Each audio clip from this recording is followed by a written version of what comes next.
Good morning. Thank you for joining us. Today, we are hosting our third virtual seminar in North America on the new advances in live cell imaging and analysis with the Incucyte platform. My name is Victoria Yatsula. I am the Regional Business Manager for the Bioanalytics Division at SARTORIUS North America, responsible for cell and protein analysis platforms. Before we start, I wanted to let you know that we added for you some useful resources in the handouts section. Please feel free to download.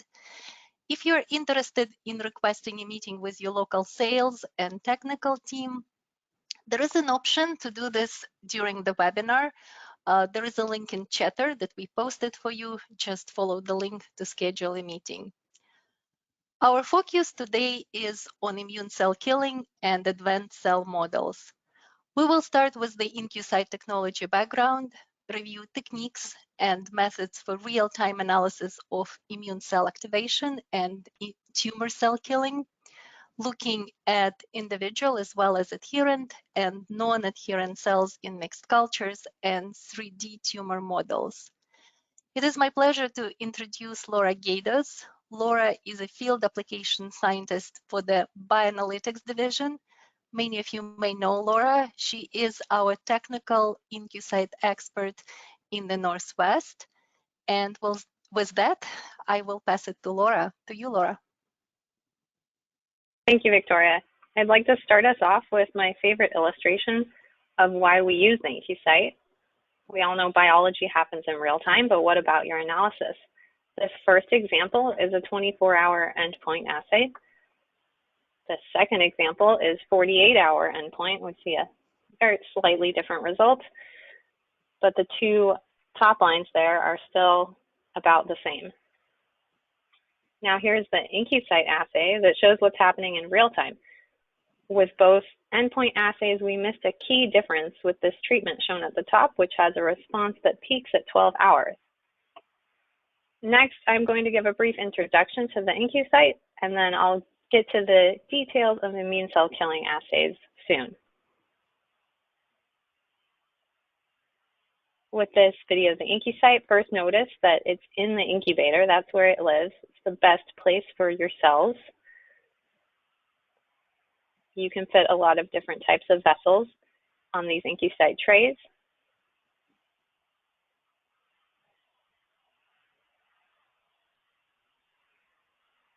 And here we notice the objectives and the camera move to the cells, so they are not disturbed at all during the imaging.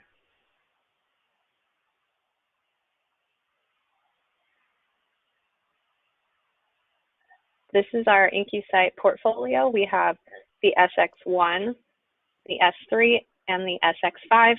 I'm briefly going to go over what each of them feature. The SX1 is an entry-level system. It's great for an individual lab or group who uses a serial workflow.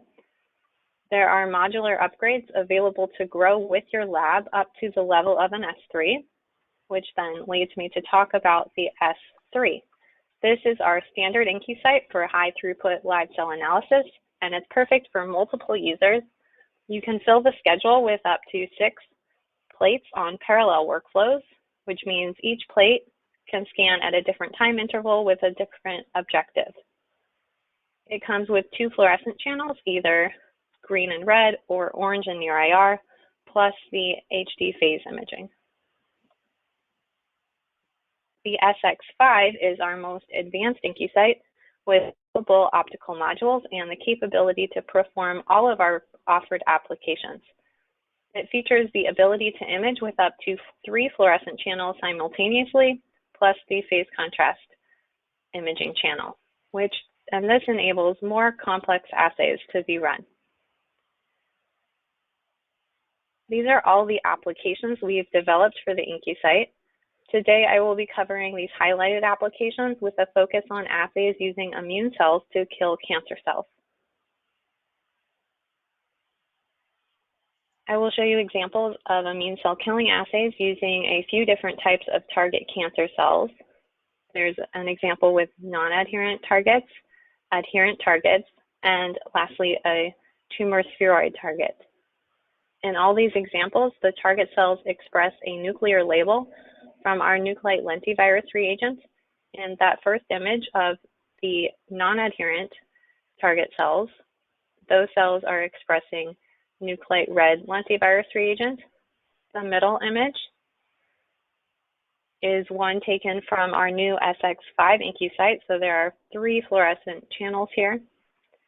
These adherent cells, target cells, are expressing our Incucyte near-IR lentivirus reagent, and that is what we are viewing here in blue. There's also an apoptosis reagent in orange, and in green is our Fab Fluor 488 dye. In this case, it's marking the immune cells with a CD45 antibody. The third image is an example of tumor spheroid, and that spheroid is labeled with the Incucyte red lentivirus reagent. Immune cell killing assays are complex because they include 2 different types of cells. So today I'll go through how you can get the most information from your immune cell killing assays using the cell-by-cell software module.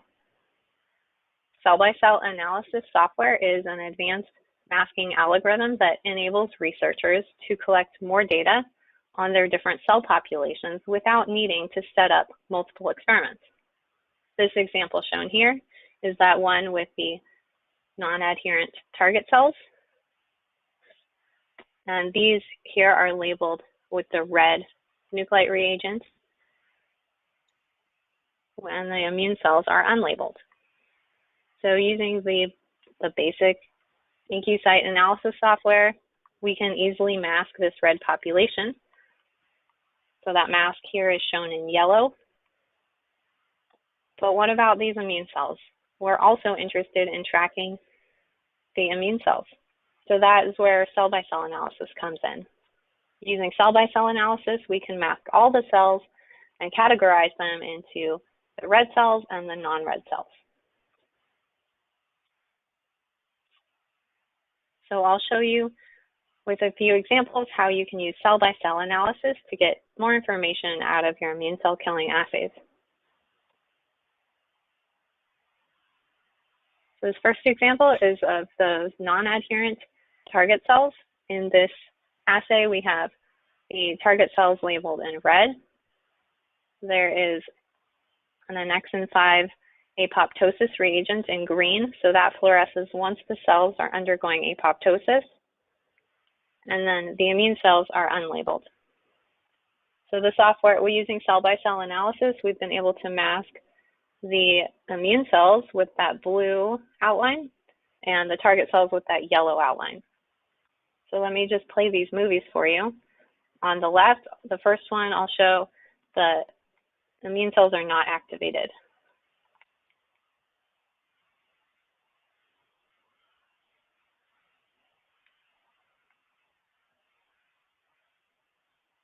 So hopefully you notice there's not much going on. There's some division of the target cells.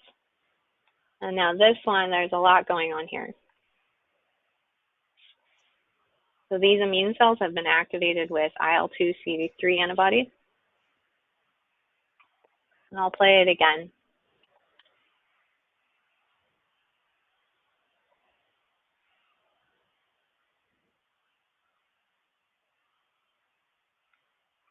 So hopefully you notice there's a lot going on there. There is a lot to analyze with this. And with cell-by-cell analysis, we can analyze both the target cells and the immune cells. So using cell-by-cell analysis, we can come up with these different classifications of the cells based on the green and red fluorescence. So this is a plot showing how we do the classification. We can draw gates, which are those 2 yellow lines going across this plot to split our population up into 4 different quadrants. So on the left side, we have the immune cells, which don't have red expression. On the right side are the target cells that are expressing red. On the top are the cells that have the green apoptosis reagent, so those are the ones undergoing apoptosis. And then on the bottom are all the live cells. So once we have those populations split up, then we can do graphing of the different populations to see what's going on. So here's the resulting graphs. We can look at target cell proliferation, and we see with that the black line at the bottom, that's the highest E to T ratio. So we see that population is decreasing over time. When we look at target cell death, we can see with the highest E to T ratio that's increasing over time by looking at the apoptotic reagent.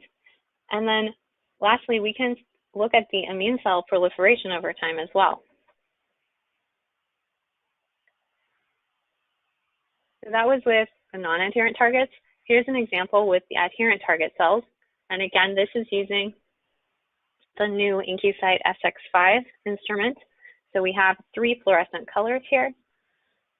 The adherent target cells are labeled with the Nuclite near-IR label, and you see that in blue. There is an annexin 5 orange reagent, and the immune cells, in this case, are mostly labeled with the CD45 antibody conjugated with our FAB-Fluor 488 reagent. So CD45 is expressed in most immune cells, so there's just a few that won't have this green. Again, on the left, these are the immune cells that are not activated. You see a lot of proliferation of those target cells. And now with the activated immune cells, there's a lot going on again.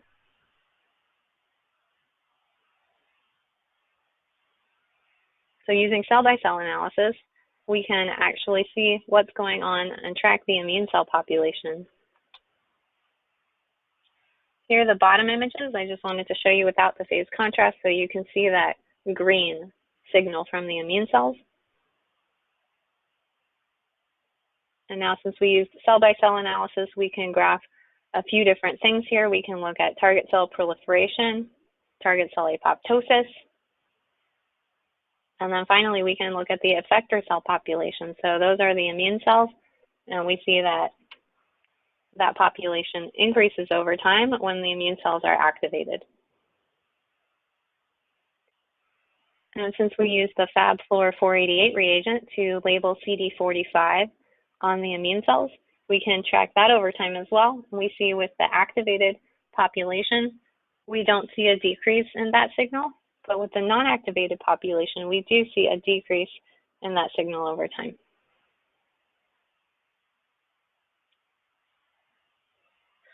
Next, I'll take you through the steps to run an immune cell killing assay using cell-by-cell analysis. The example I'll show you is with the non-adherent target cells. First, I'll go over how to schedule a scan. Then I'll take you through how to analyze the images and put on that cell-by-cell mask. Then we'll go through the classification step. In the end, we'll have 4 different classes of cells as shown by those 4 different colors in the image. And then finally, we get to graphing some data.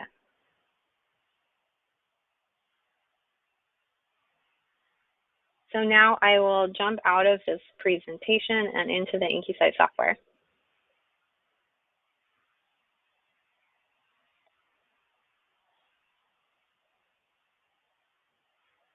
All right, so first, let me take you through how to schedule an experiment.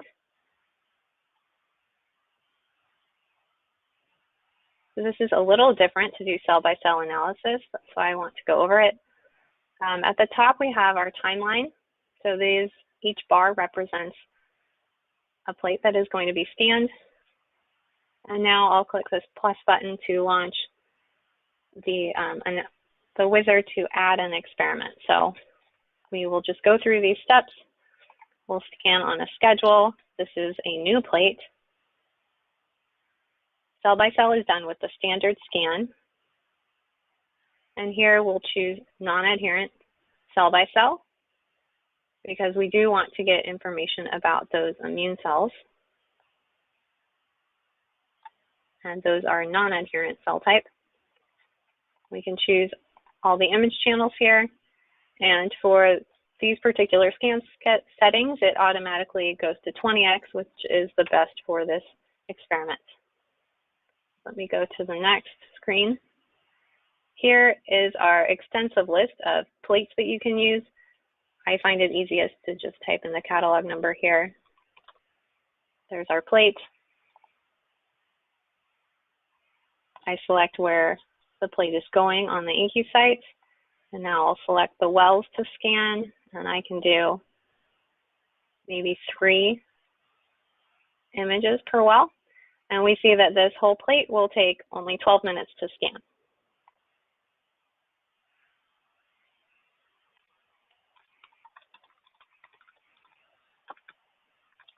You just give that a quick name there, and we can do the analysis later. If you've already done this assay before, you can set up your analysis to run concurrently.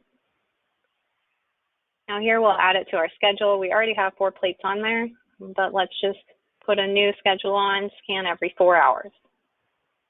So this experiment will run in parallel with the others. And then now it's adding to the schedule. All right, so here we have it on the schedule at the top now. So after that experiment is run, we can go to the View tab and see the images that were taken.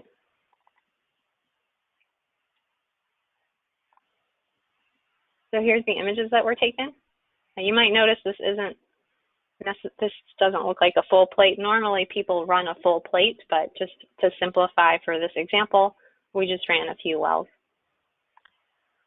And you can see these large clusters here, though that's where the experiment's happening, those ones. And then the controls are all the other wells.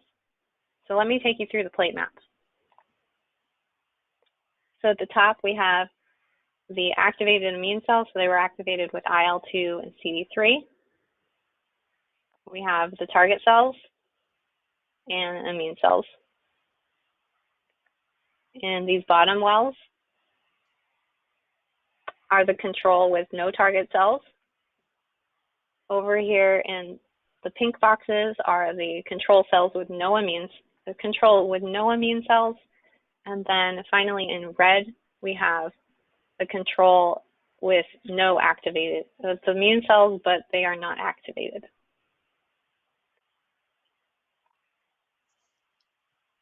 So that's what's on here. You might also notice we do see some green background, and don't worry, we'll get rid of that when we go through the background subtraction in the analysis. So let me launch the analysis now. We'll create a new analysis definition. Let me expand this window. So here we're going to choose the non-adherent cell-by-cell analysis. We have all the image channels. For our image set selection, usually I would choose 5 to 10 images that represent like all of the controls that we have, maybe a few different time points, but for this example, I'll just be choosing 2. So let me choose 1 from the experiment and 1 from the control.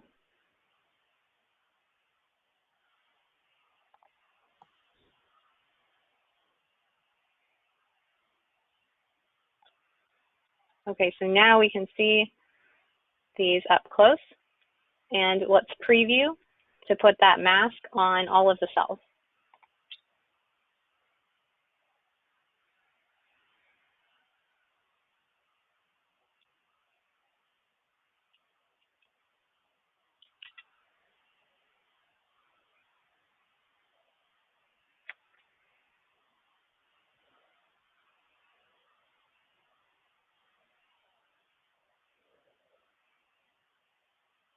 You know what, I meant to include 1 more image, so let me use this back button and go back. I meant to include 1 at a different time point. So let me include, I wanted this time point here. So yeah, if you miss something, it's really easy to go back.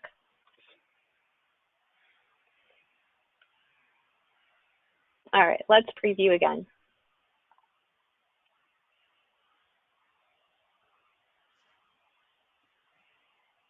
So on this image already, I'm noticing there is some green background, so I think we'll go in and adjust the background subtraction.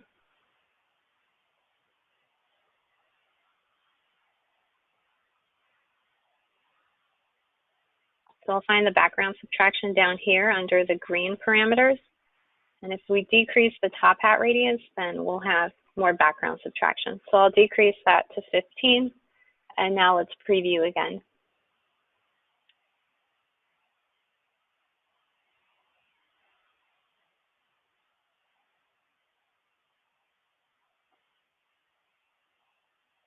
All right, so that looks better already. So now you notice the background is a little more even across the image. And let's look at that image from our experiment condition. Okay, so now we just want to make sure that the yellow mask is capturing all of our cells. I notice a few it's not capturing, so we can make some adjustments. Here, I see a cell that's green. This looks like an immune cell. It's probably undergoing apoptosis. Looks like the morphology of the cell has changed a little bit from the other cells. So to capture this, we can adjust the cell-by-cell parameters. On the left here, I would adjust the texture sensitivity. So I'll do that in a minute. Another thing I notice is some of these clusters are not really being broken up into the correct number of cells. Now you have to remember that these clusters are actually in 3 dimensions and this image is in 2 dimensions. So we won't be able to get an exact count of the cells in the clusters, but you'll still be able to see trends in the immune cell data. And so I'll try and adjust the edge sensitivity to break up that cluster into more cells.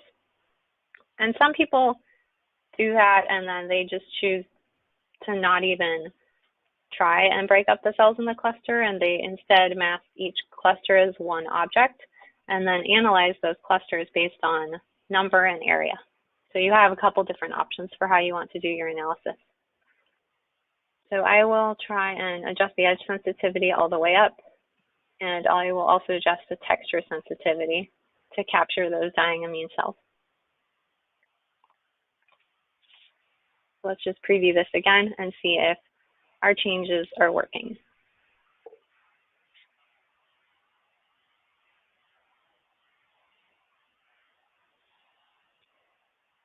Okay, let me check. The clusters look a little bit better, and I see that we're now capturing more of the immune cells.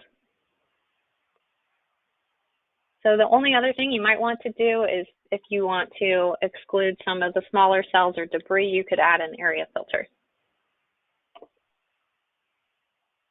Okay, so that's really it for the cell-by-cell mask. It's easy to set these parameters.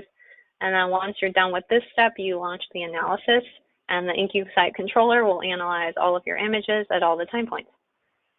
So I'll just close this window now. I already have this analysis done, and I will open up that analysis. Once the analysis is done, this blue arrow will be here. When you click on that, you'll see the cell-by-cell analysis. So that's right here.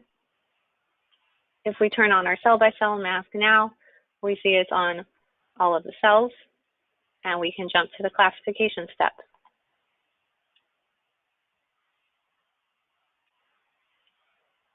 Here I'll create a new classification definition.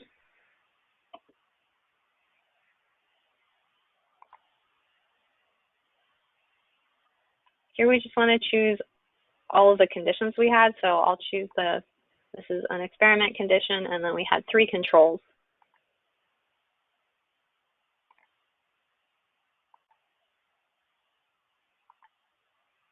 There we go.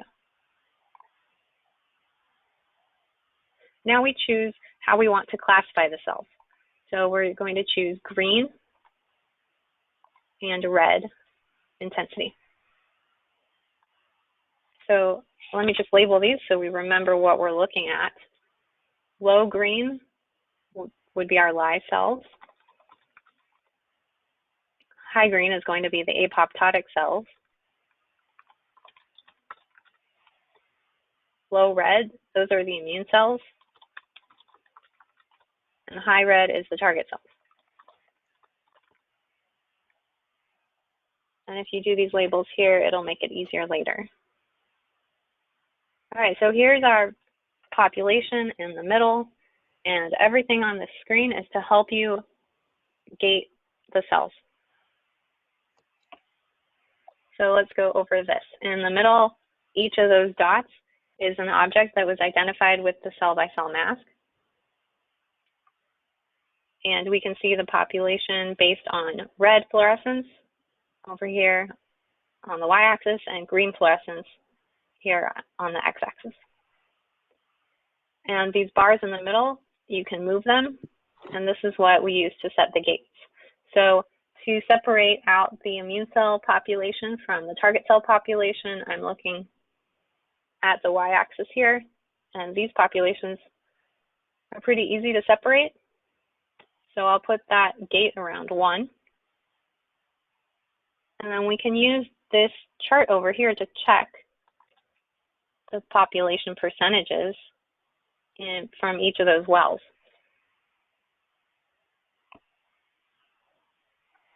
So first, let's look at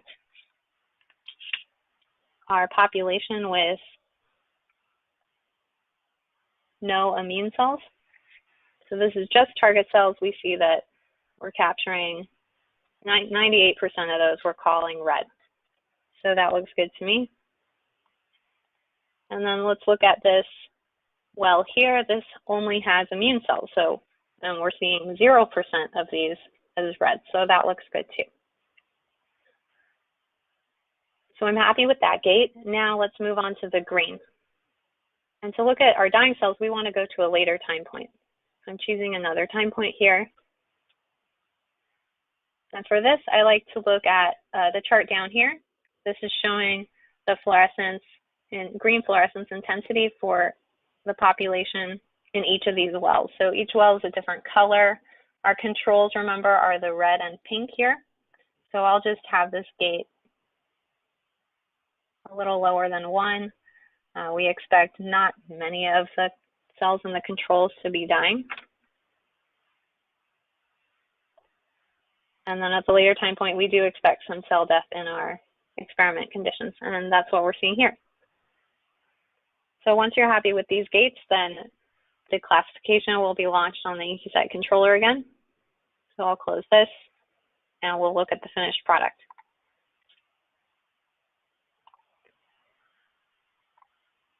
So now we open up the analyzed and classified data. Here's that cell-by-cell mask again. And now we have all of these different classes of cells. So we have 4 different classes here, and we can graph each of those. So I'll open up the graphing here.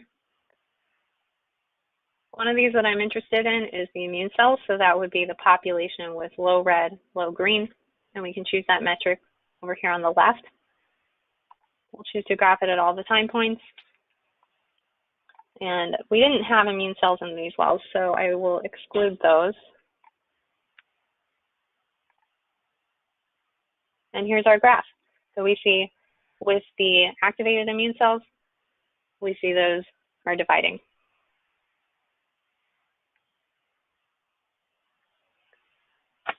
All right, so that concludes the software demo for this data set. I hope you saw that it doesn't take much to get a ton of data from one Incucyte assay. In this graphing, you would also want to graph your dying target cells and possibly your dying immune cells as well. And once you've gone through this analysis and classification on one experiment, you can reuse those parameters for future runs of that same type of assay. So now I'll go back to the presentation.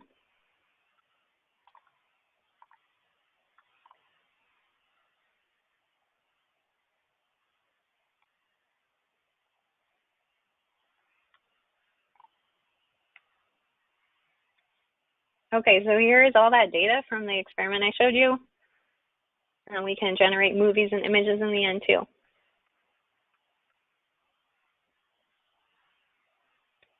Now I just want to review the tools that we used for this assay. We used Incucyte reagents and the cell-by-cell analysis software module. The reagents we used are the nuclide red lentivirus.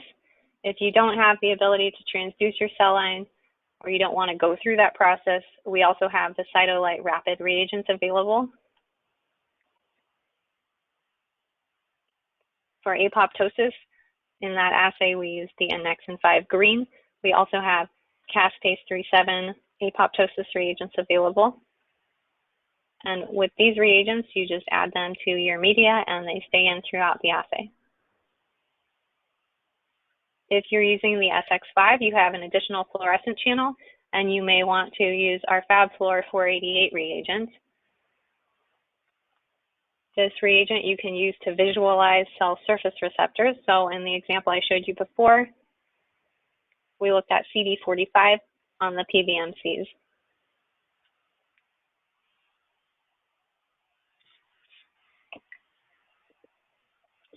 And this reagent is available for use with mouse antibodies, IgG2A, 2B, or Ig1. And it works by binding to a Fab region of those antibodies. And it will only be fluorescent once the antibody is bound to the antigen on the cell surface. So this is different from typical secondary antibodies that you may use with flow cytometry because it's made for imaging over time. It actually remains in the media to label any new receptors that pop up on the cell surface. And this means we cannot have background fluorescence from the reagent in the media. So that's where OptiGreen comes in. This component makes sure that the FabFluor 488 does not give off a fluorescent signal until it's bound to your antigen.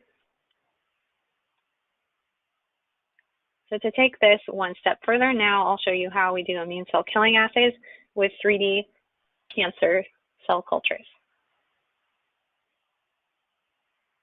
In this assay, nuclide red cells were seeded in ultra-low attachment round bottom plates and allowed to form spheroids over a few days.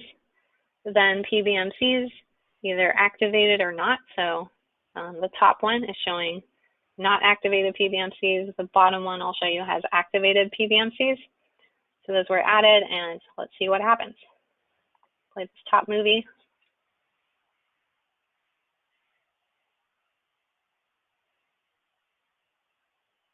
So you can see the immune cells around the tumor spheroid kind of in this halo. And in that movie, we mostly just saw the growth of the spheroid, not much change though.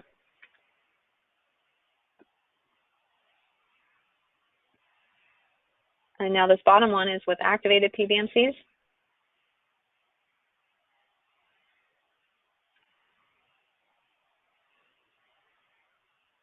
So there we see the target cells are dying, and we notice that by the loss of red fluorescence.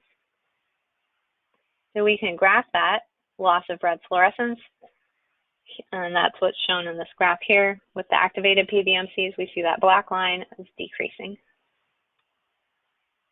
For this assay, the recommended consumables are the U-bottom 96 or 384 well plate that's ultra-low attachment and allows the spheroids to form. And for the target cells, you'll need to use nuclide or cytolite lentivirus.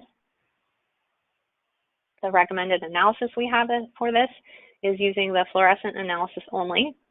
So you're only analyzing the target cells. And you can look at the integrated intensity of that fluorescence or the area. This next assay we call multispheroid because there are multiple spheroids in each well. They're formed by seeding cells on top of a layer of matrigel and allowing them to grow for a few days. In the assay I'm showing here, SKOV3 cell type spheroids were treated with different concentrations of the monoclonal antibody treatment Herceptin. In the top movie, it's only Herceptin that's added. And in the bottom one, we also have immune cells. So let me play these.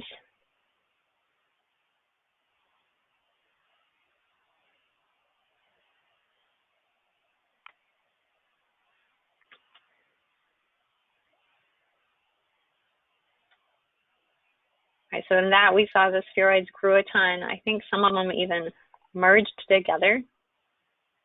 Play it one more time.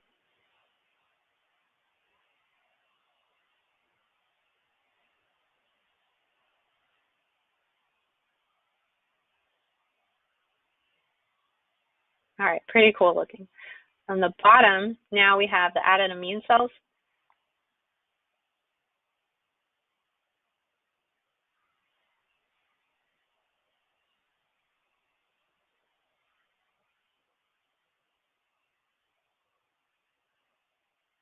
And mostly we just don't see the same growth of the spheroids, and some of them even shrink, I think.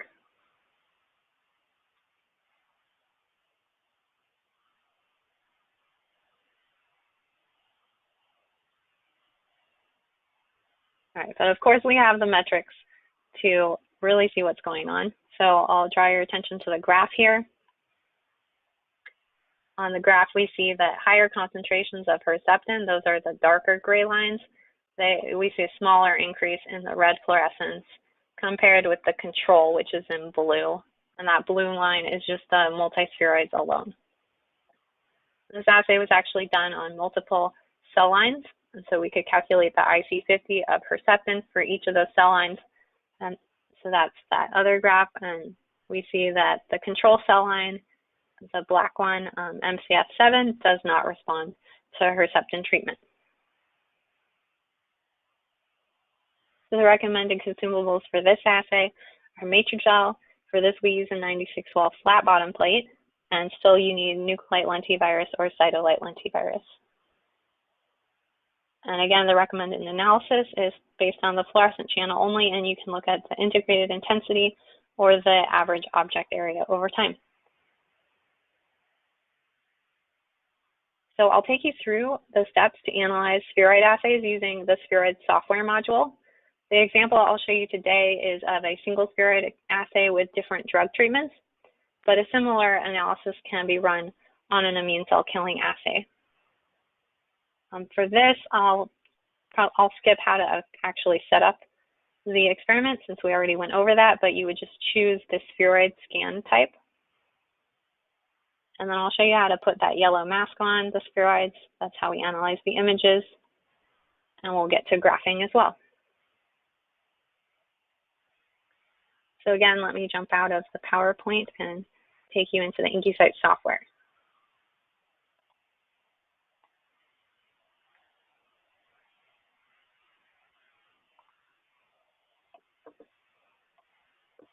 Okay, so this experiment was imaged using the spheroid software module. This is a special scan type that takes a bright field image, so that's what you're seeing here. And it also does a good job condensing a 3D spheroid that has multiple image planes into one two-dimensional image. And this makes your analysis super simple. So first, let me show you the plate map for this assay.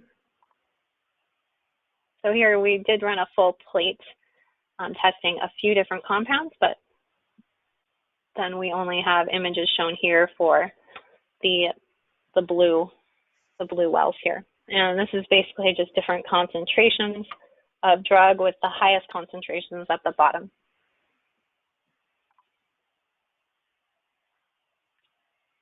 All right, so here are those spheroids.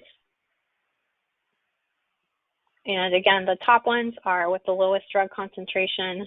This scan is at the last time point, 7 days. So we see the largest difference between the spheroids at the top and the bottom at this time point. So let me go ahead and launch the analysis.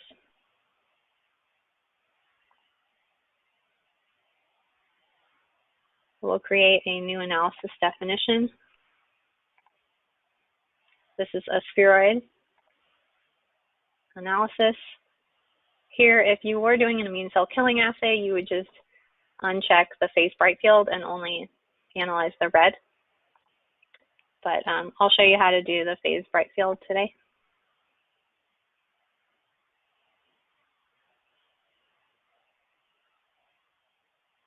So now we'll choose a few different spheroids to image or to test out our parameters on. Let's choose some from the bottom here. And then maybe one from the top.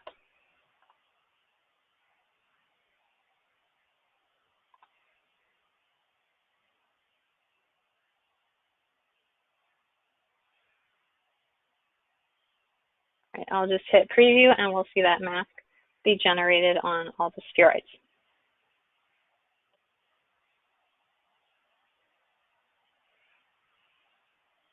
Okay, so here we see that mask, yellow mask is on the spheroid. It looks like it's covering it pretty well. I can open up the image layers, take on and off the mask. I'm pretty happy with how that looks. I also noticed some debris in here was masked. So you can see this yellow dot here and then one down here. But that's okay. We don't even need to worry about putting an area filter on for this because in the graphing, you can choose to graph the largest object in the well. So it'll automatically exclude the smaller things if you choose that. Let's look at the other images. Those all look good too. So the only other thing that you would want to adjust here is the background subtraction.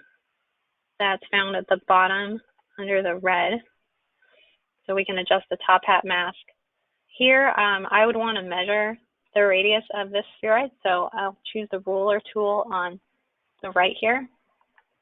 I select this, my mouse becomes a ruler, and we can see what the radius of this spheroid is. So we see at the bottom, it says it was measured at 275 micrometers. So I can reduce this top hat radius a bit to subtract more background. It's probably not even necessary for this, but if you do have a higher background, this would be important. So I want to go a little, maybe 20% above that. So I'll put in 350 for the radius.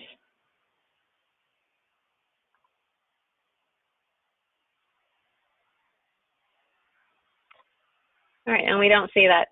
That doesn't seem to change much, again, because we didn't have much background, but if you did, that would be important. So that's all there is to this analysis. There's not very many parameters to set. It's very easy. So I'll close this now and open up our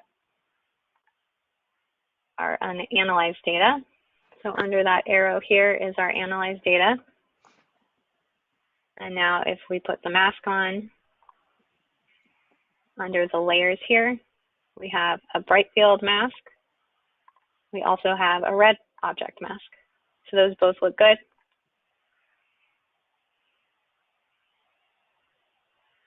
And then we can do our graphing. So here, like I said, you have the option to graph the largest object. So that's what we'll choose here.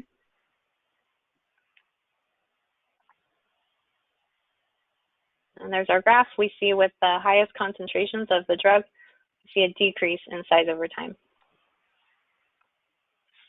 Okay, that includes this software demo for the spheroid module. In my opinion, it's the easiest analysis to do.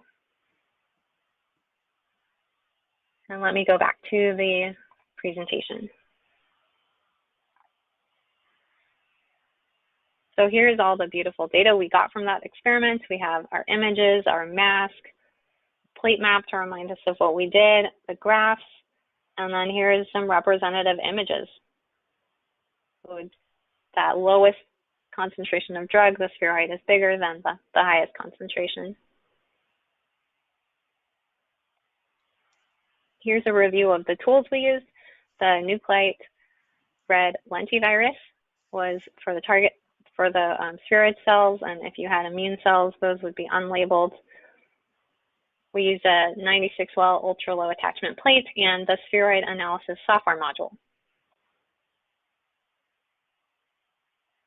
So today we went over these yellow highlighted assays and all the ways to evaluate cytotoxicity by immune cells. I want to highlight one more type of 3D assay that's new to our applications offering. That's the organoid culture QC assay. So this assay allows you to make data-driven decisions about your organoid cultures as they form, mature, and grow using automated image acquisition and an integrated analysis. These images shown here are mouse hepatic organoids grown in matrigel domes. And for this assay, you can use a 24 or 48 well plate, and you don't need any reagents. This is a label-free assay. The recommended analysis we have for this is using the bright field area. You can look at object count and the average area per organoid. So now I'll turn it over to Victoria again to go over the conclusion. Thank you, Laura. The examples of data that we shared today were generated with cell-by-cell, Incucyte spheroid, and at the end, Laura also featured the new organoid software module. Other modules available are the neuronal activity and ATP metabolism. We did not cover these today, as well as chemotaxis, scratch wound, or neurotrack applications. These are also available. If you are interested in trying out any of these modules, just reply to the original invitation that you received for this webinar from your local sales specialist, and we will be happy to work with you to initiate the trial period. And we also have a wide range of reagents available. Our reagents are safe, non-protruding, specifically optimized for these applications and designed for long-term live cell imaging and analysis. If you want to take advantage of our end-of-year promotions, just reach out to your local sales representative. You can also visit our eShop at snbioscience.com/shop. We recently added a new feature that allows non-logged in customers to see our products, build a cart, and also request a quote.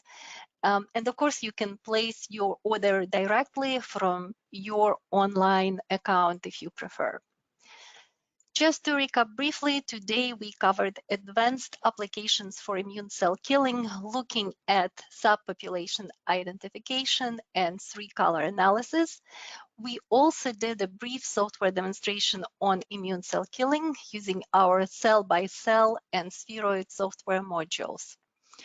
Our software can only be run on the Incucyte platforms, SX1, S3, or SX5, our flagship instrument. So these are the current instrument models. If you are interested in scheduling a new instrument demo, please reach out. We would be very happy to demonstrate capabilities of any one of the selected instruments in your lab using your cells and protocols. And of course, we would love to hear your feedback on this session, as well as other topics for the upcoming events that you are interested in learning about. And again, just a friendly reminder, if you would like to request a meeting, please feel free to do so right now, and someone will be in touch with you shortly, or you can send us a follow-up email. So with that, I will transition to the Q&A session. We have some questions that came in for Laura. Our first question is, what reagents would you recommend for an immune cell killing assay? So that it does depend on, like I showed you, the type of target cells that you have, but basically we recommend having a nuclear label for your target cells and an apoptosis reagent. And again, the actual recommendations will change slightly depending on your specific setup. So we really encourage you to contact your local field application scientist to discuss the options you have. But in general, for adherent target cells, we recommend the caspase apoptosis reagent, and for suspension target cells, we recommend the annexin apoptosis reagent. And then if you have the SX5, you have an extra fluorescent channel to work with, and you may want to use a different reagent like the FabFluor 488 reagent to look at a specific receptor on your cell surfaces. Okay, thank you, Laura. Next question. Can you use cell-by-cell analysis for an antibody-dependent cell-mediated cytotoxicity assay? Yeah, you can definitely do ADCC assays with the Incucyte that look pretty much the same as what I showed. You can measure cytotoxicity using one of our apoptosis, or we have cytotox reagents. The cytotox reagents fluoresce once the cell membrane is compromised, so it will capture cells undergoing cytotoxicity in general, not necessarily apoptosis. And you can also use cell-by-cell analysis to help you get the most information about your cell population. And the follow-up question, can I do this assay with two different populations of immune cells? Yeah, you can do the assay with two different populations of immune cells. You just have to think about which cells you need to label, because of course if you have, well, in this case, with two different types of immune cells, you probably also have target cells. So then you have three different populations, and you'll need to have at least one of those immune cell populations labeled. So we have a couple of different reagents you could use to label those populations. I went over the Nuclite lentivirus reagent today. There's also Cytolite lentivirus, and the Cytolite rapid reagent would be good for immune cells as well. Next question, how long can you run an immune cell killing assay for? So that, it really varies on the cells you're using and the target cells on the immune cells you're using. I've worked with people who have run these assays for less than 24 hours. Their immune cells are just really good at killing those target cells, and they see huge differences in cell death just in even the first 12 hours. But then I usually suggest they run it for at least 24 hours to 48 hours just to make sure they're not missing anything. And then others run the assays for a week or even longer. I've even worked with some people who spike in more cancer cells after a few days to look at T-cell exhaustion. So the thing to remember is that the instrument will continue to take images until your assay has been run to completion. So you can really run it for as long as you want. We will take one more question. Next question is, how would the analysis be different with immune cells?